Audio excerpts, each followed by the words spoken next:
163 000 euros bruts. C'est le patrimoine moyen d'un Français. Ça fait aussi 117 000 euros en net. Et si on rapporte cela à un ménage français, on obtient le chiffre de 226 000 euros. Pour tous les Français confondus. Les jeunes, les seniors, les hommes, les femmes, les actifs, les sans-emploi, les retraités, etc., etc., etc. Mais surtout, il y a d'énormes disparités, et notamment en fonction de l'âge. En tout cas, si tu as entre 18 et 80 ans, pas de différence avec moi, pas de disparité. Tu peux t'abonner à ma chaîne tout de suite et regarder mes vidéos par la suite pour tout savoir sur l'épargne et l'investissement. Et peut-être que ton patrimoine à toi, dans quelques années, il aura évolué. Tu vas voir tout de suite où tu te situes au travers de 2 graphiques réalisés par la société Le Cercle de l'Épargne. Le premier nous montre donc le patrimoine moyen brut et net par tranche d'âge de 10 ans.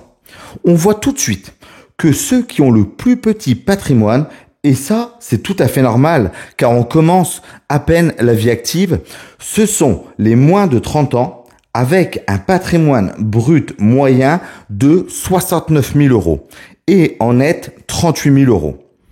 Puis on remarque que plus l'âge avance, plus le patrimoine augmente.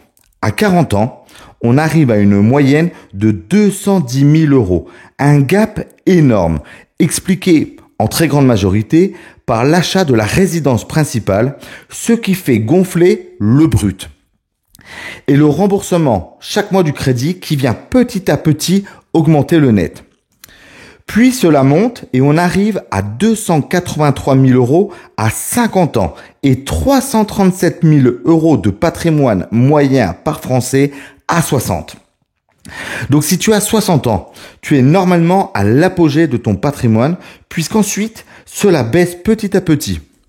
Très souvent, on voit moins de revenus à cause de la retraite.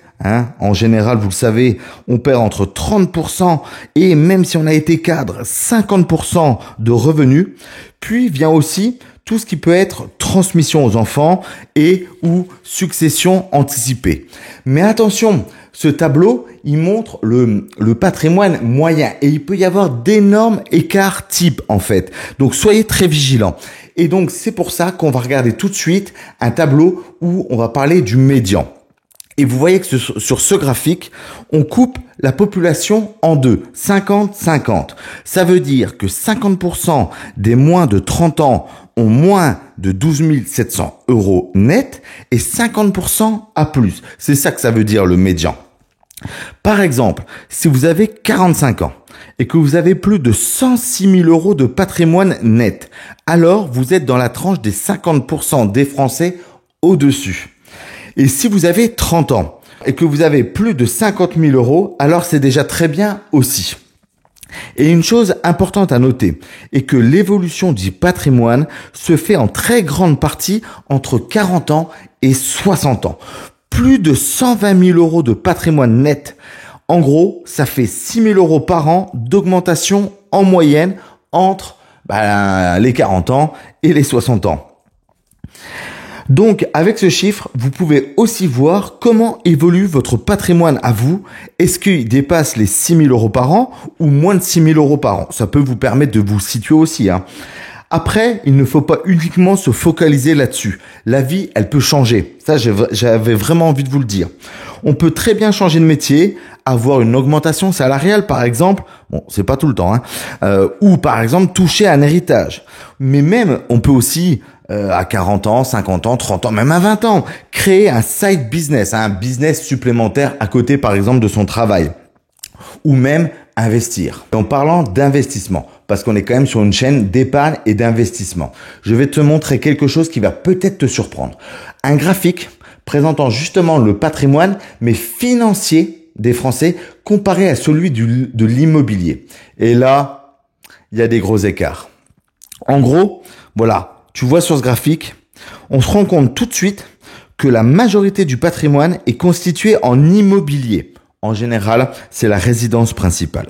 Les Français épargnent On peut dire quand même que c'est une sorte d'épargne forcée quand on rembourse son emprunt de crédit immobilier. Donc c'est pas plus mal aussi. Mais en général, voilà, les Français épargnent dans leur appartement ou dans leur maison, mais ont très peu de patrimoine financier. Et une chose qui m'a choqué, c'est qu'ils ne croient pas beaucoup avec le temps. En moyenne, une personne de 35 ans sur ce graphique a 27 000 euros. Et cela croît en moyenne de 10 000 euros tous les 10 ans, soit 1 000 euros par an. Et on parle bien de toutes les catégories de population. Les sans-emploi, les ouvriers, les employés, les cadres supérieurs, les dirigeants, les artisans, etc., les commerçants. Voilà, vraiment toutes les classes d'actifs. Mais ce qui m'a le plus marqué, c'est la médiane. Et là, les chiffres ne sont pas du tout les mêmes.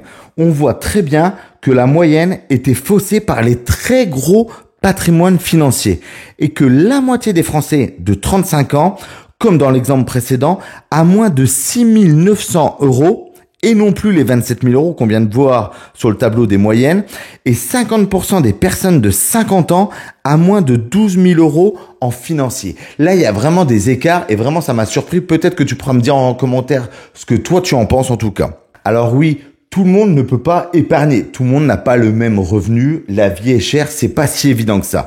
Mais je veux te donner un chiffre.